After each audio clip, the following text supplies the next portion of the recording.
નમસ્કાર, આપ જોઈ રહ્યા છો ગુજરાત ફર્સ્ટ। હું છું આપની સાથે વિક્રમ। સમાચારોની શરૂઆત કરીએ તો બ્રેકિંગ ન્યૂઝ મળી રહ્યા છે। એટીએસ દ્વારા 8 આતંકીઓને કડી કોર્ટમાં રજૂ કરાયા છે। કડી કોર્ટ કે જેણે 5 આતંકીઓના 7 દિવસના રિમાન્ડ મંજૂર કર્યા છે। અન્ય 3 આરોપીઓને મહેસાણા સબ જેલ મોકલાયા છે। 2 આતંકીઓએ કાશ્મીરમાં હથિયારોની તાલીમ લીધી હતી। ટાઈમ બોમ્બ અને ઝેરી ગેસ બનાવવાની તાલીમ લીધી હતી। ખડિયાસન મદ્રેસા ખાતેથી શંકાસ્પદ ગતિવિધિઓ સામે આવી છે। 2 આતંકીઓ કે જેમણે કાશ્મીરમાંથી તાલીમ લીધી હતી, ટાઈમ બોમ્બ ઝેરી ગેસ બનાવવાની તાલીમ લીધી હતી।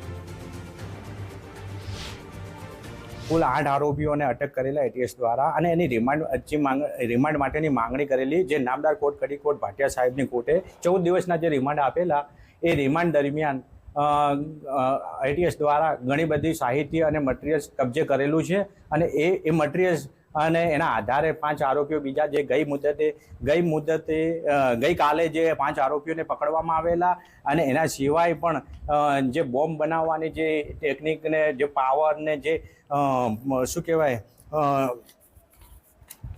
જે પાવડર, એ બધા કબજે કરવામાં આવેલા છે। નામદાર કોર્ટમાં વધુ 10 દિવસના રિમાન્ડ આ 8 આરોપીઓ પૈકી 5ના માંગેલા છે, જે આજ રોજ કોર્ટની અંદર, જેમાં અહેમદ અબ્દુલ્લા ગાજીવાલા, જકરિયા મોહમ્મદ અમ્માર દગા અને મોહમ્મદ આમીન શેરા, અને બીજા આરોપી છે ફોજાન ઇસ્માઇલ દાઉઆ અને મોહમ્મદ અબ્દુલ રહેમાન સાવધી। આ 5 આરોપીઓને વધુ 7 દિવસના રિમાન્ડ આપવામાં આવેલા છે નામદાર કોર્ટ દ્વારા।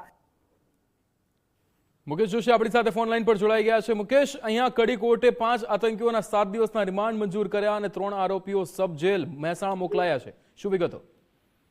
વિક્રમ, ચોક્કસથી વાત કરવામાં આવે તો આજે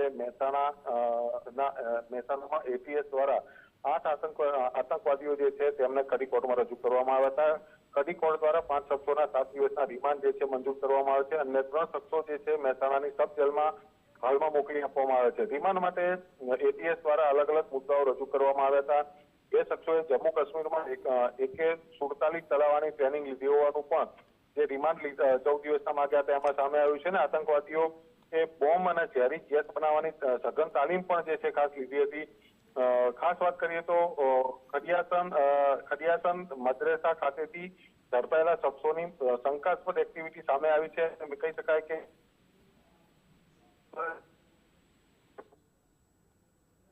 બિલકુલ મુકેશ, સમગ્ર માહિતી સાથે જોડાવા બદલ આપનો આભાર।